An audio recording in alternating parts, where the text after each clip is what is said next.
The US has clearly run out of patience with Turkey over the Andrew Brunson situation.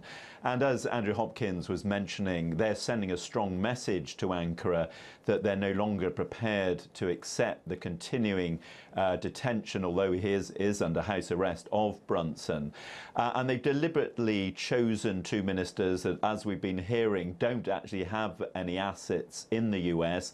It's a very deliberate strategy to send a message to Turkey, but not to actually cause any real harm. They're not upping the ante to the extent that this would damage the Turkish economy in any way, for example.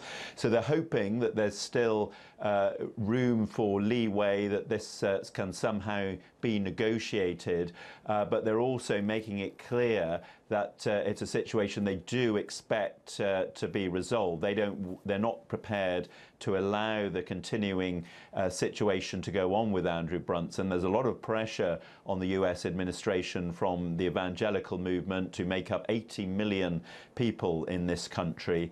And the US administration, they're very determined about this. They want to see Andrew Brunson released and back home in the United States.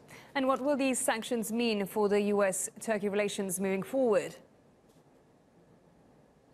Well, the difficulty is now, of course, that it's so public and it's going to be hard for both sides to find a compromise, which doesn't look like either of them are climbing down. Now, later in the week, the US Secretary of State Mike Pompeo will be meeting with the Turkish Foreign Minister Mevlut Cavusoglu in Asia on the sidelines of a summit there.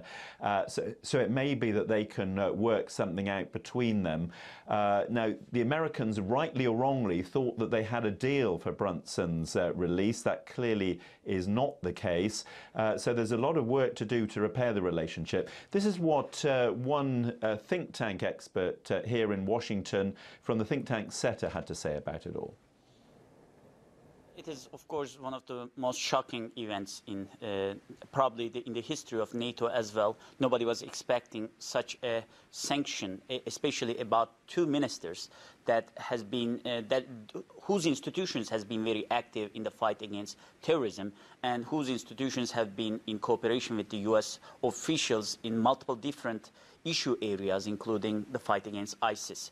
So this is something not expected, and probably one of the worst crises in U.S.-Turkish relations for the last 2 or 3 decades.